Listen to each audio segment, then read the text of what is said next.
तो बता दूं एक बार ब्रिजमोहन भैया पहले के जब मौका मिलेला तब कुछ कहे ले आदमी 20,000 25,000 का मैं स्वागत के लिए कलाकारों के लिए गमछा खरीदता हूं। अजय भाई साक्षी है। एक बार एक कलाकार का ड्राइवर सबका मैंने स्वागत कर लिया। ये 4 बजे 5 बजे भोर की बात बता रहा हूं आपको। ड्राइवर आकर कहा, चंद्रहास भैया आप सारे कलाकारों का सम्मान कर लिए, हमारा स्वागत ना हुई। हमने पूछा अजय भाई से, डॉक्टर शिव कुमार राजभर हमारे मित्र हैं, अजय भाई देखिए व्यवस्था बची है कि खत्म हो गई। इन लोगों ने कहा कि भैया व्यवस्था तो सब खत्म हो गया, सबका स्वागत हो गया है, हमारे पास कुछ नहीं बचा था। हमको याद आया वो हरिश्चंद्र की कहानी, कर्ण की कहानी कि आज सब लोगों का स्वागत हो गया। आज एक बंदा हमारे सामने मुंह खोल कर कह दिया और रात का 4-5 बज रहा है, कैसे स्वागत होगा। हमने अपनी गमछी की तरफ देखा कि हमारे गले में गमछी पड़ी है। हमने वो गमछी देकर के उस कलाकार का, उस ड्राइवर का स्वागत किया था। तो मैं बड़ा उसी दिन धन्य हो गया कि कहीं न कहीं हमारे गुरु की परीक्षा है, वही परीक्षा ले रहे हैं। एक शिष्य का किया कि देखते हैं कितना तक टिकता है। और आप लोगों के आशीर्वाद से 1 साल नहीं, 2 साल नहीं, 4 साल कंप्लीट किया। पूर्वांचल के पूरे कलाकारों को बुलाकर सम्मानित करने का काम आपका भाई, आपका बेटा चंद्रहास राजभर ने किया। तो यह सब आप लोगों का आशीर्वाद है। ऐसे ऐसे कार्यक्रमों को सफल करते हैं, इसमें सभी कलाकार उस कार्यक्रम के पात्र बने हैं। तो मैं सारे लोगों को हार्दिक स्वागत अभिनंदन वंदन करके 5-7 मिनट का हम कुछ कह दें।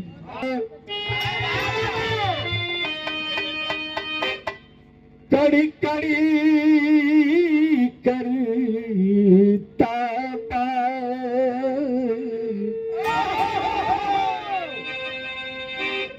बिन गुरु यह तन जरे,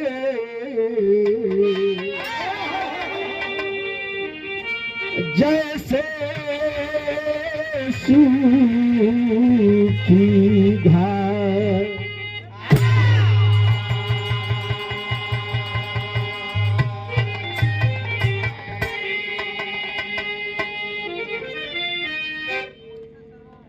दुनिया में सत्य का बा, ए बाबू सच्चाई, ए बाई मृत लोक बा। यहाँ जे आयल बा के एक न एक दिन जाए के बा। जवन बीज अंकुरित हो गई लोग के एक न एक दिन समाप्त होके के बा। माँ, मौत और ईश्वर, यह 3 सत्य बताया गया इस दुनिया में, यही सत्य है। और माई का रिश्ता ये दुनिया में कितना पवित्र बा, कितना महान बा, कितना ऊंचा बा। किसी विद्वान ने लिखा, मां शब्द से ही हृदय के वात्सल्य धारा का बोध होता है, जिसके स्पर्श मात्र से उस पुत्र का तन मन का ताप दूर हो जाया करता। माई का ममता इतना कोमल होला, माई का नामे ले लेला तो एक बार कलेजा के ठंडक महसूस होके लगे। अब बाप मतारी को कर्जा केहू का भरी हो भैया लो, केहू के भरले भराए जो नहीं बा। इंसान तो इंसान, हमारे गीत का लाइन संकेत बा।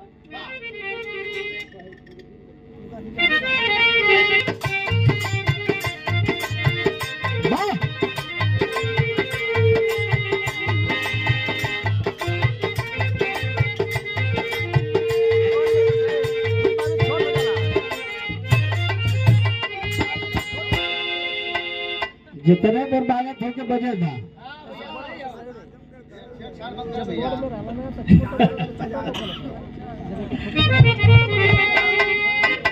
अरे बहे पूर्वी बयार हो,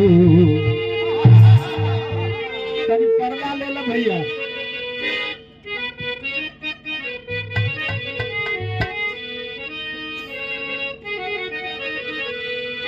अरे अरे बहे पूर्वी बयार हो,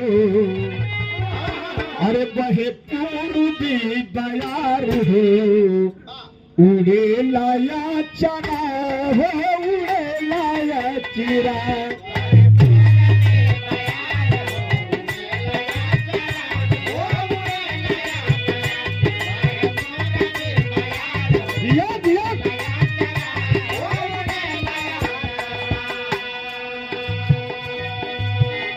धुन बा सब आप लोग सुनले बानी जनले बानी, लेकिन हरि न पवले भगवान हो, हरि न पवले भगवान हो, माई के कर्जा हो, माई के कर्जा।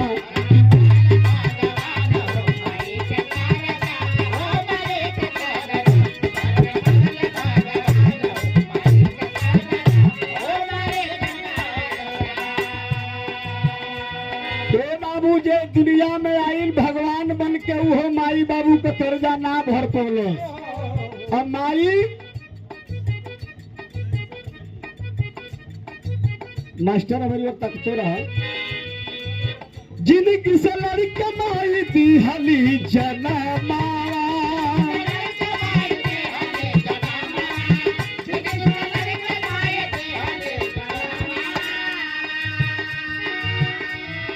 अच्छा तो प्रसव पीड़ा कितना कष्टदायी होला। यही तरह अपने लाल के मतारी नाही जन्म दली हो बाबू,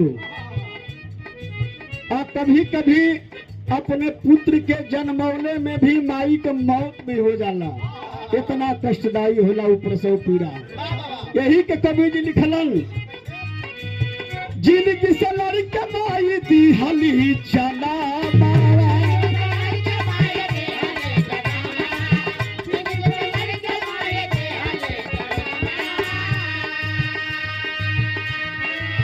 जगल जगल रतिया के कारेली बिहनवा हो, कारेली बिहना।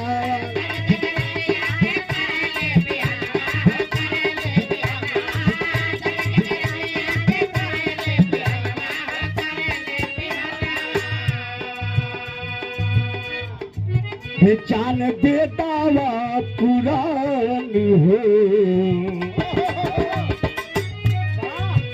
चान बेटावा पुरान हो, माई के कर्जा हो, माई के कर्जा।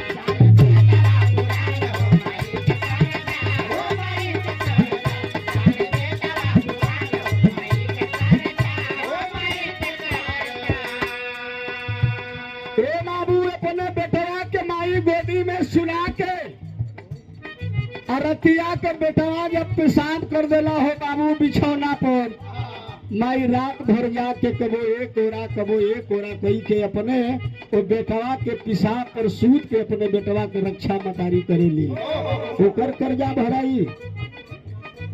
कवि जी अगली लाइन के संकेत कैलन,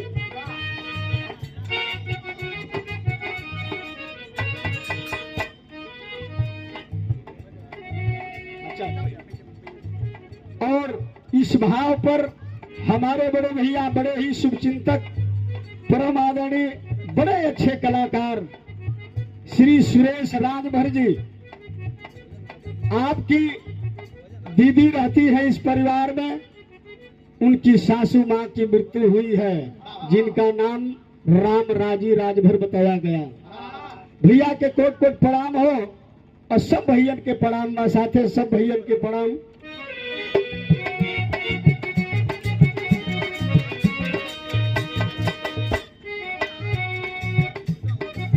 कासियो कामा से माई के अचरिया,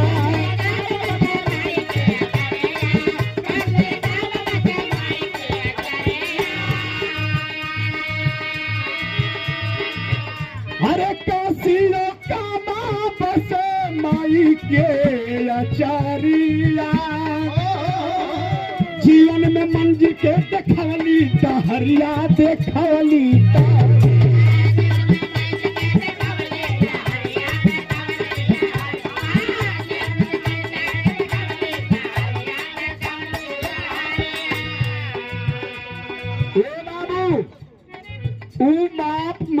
ओ माई पहला गुरु अपने बेटवा को होली हो बाबू जौन उंगली पकड़ के अपने बेटवा के चले सिखावे ली।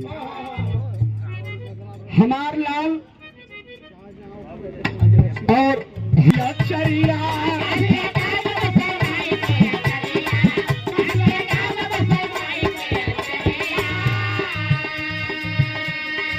जीवन में मंजिल के देखवली डहरिया देखवली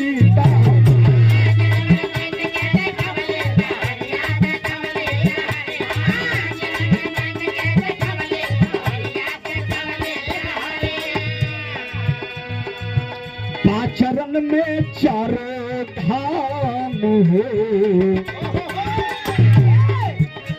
चरण में चारों धाम हो, माई के कर्जा हो, माई के कर्जा।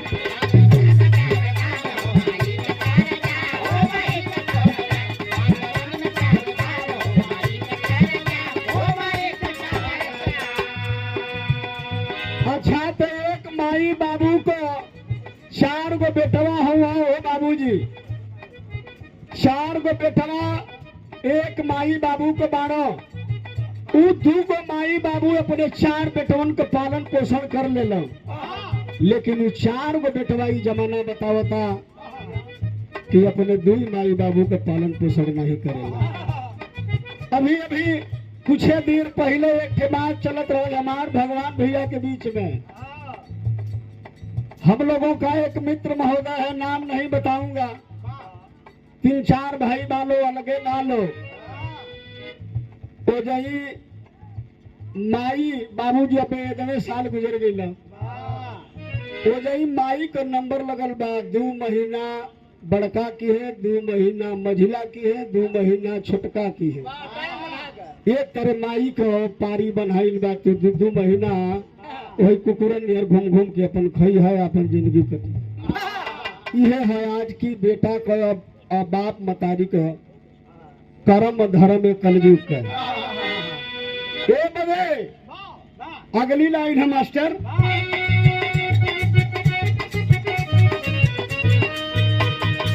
सोना सोना सर पीलूंगा चाहे हीरा मोतिया,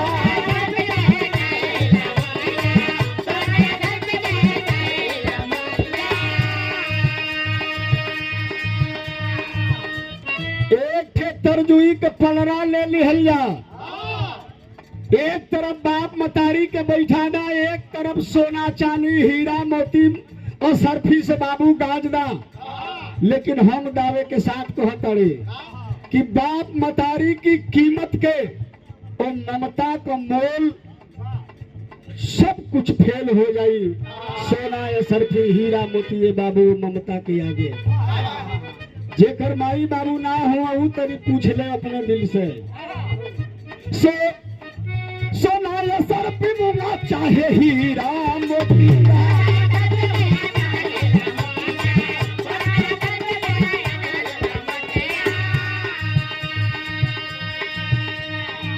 चुका नहीं काए चुका नहीं पाई के वो ममता के कीमतिया हो, ममता के कीमतिया।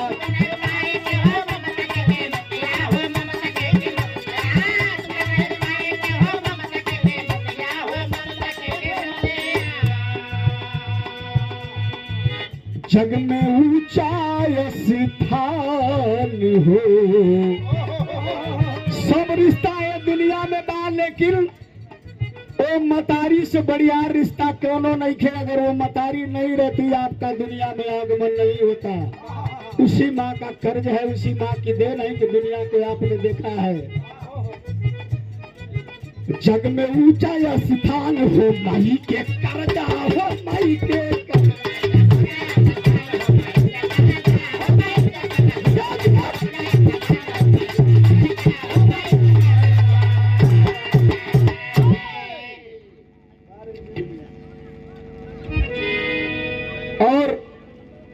हम अजय भैया को बहुत बड़ा कर्जदार है। ये मदे 4 साल स्वर्गीय बेचन गुरु के श्रद्धांजलि में एक पैर पर खड़ा होकर हमारा भाई पूरी रात कलाकारों का सेवा करने का, मेरा साथ देने का काम करते हैं। फोन आइल कहला भैया केहू आई चाहे ना आई आपको आना जरूरी है। हम अस्वस्थ थे जरूर लेकिन कहे कि बिल्कुल भैया यह तो देन बा। चंद्रहास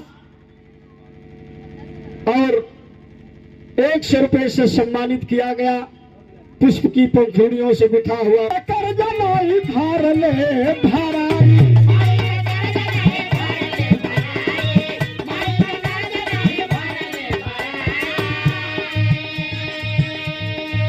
माई के गाड़ी दस न कोनो दवाई हो कोनो दवाई।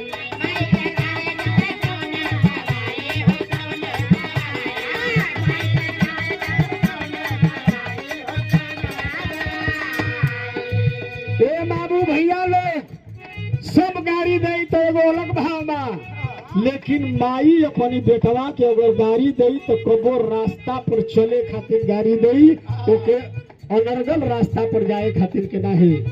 हमेशा माई के गरियो बाबू आशीर्वाद के स्वरूप माई जे बर्दाश्त कली हो तो के दुनिया में कहूँ रोक ना पाई हो भैया लोग। माई का कर्ज नाई भरले भराई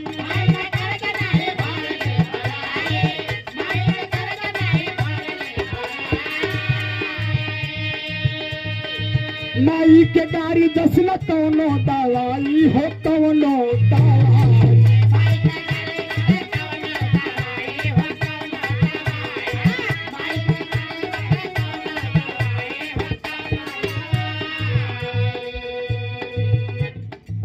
लिखे लिखे गीत नंदलाली हो,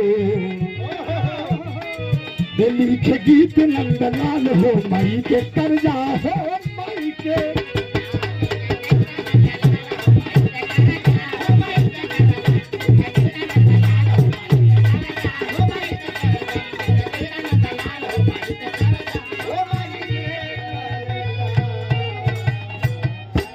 बहुत बहुत धन्यवाद।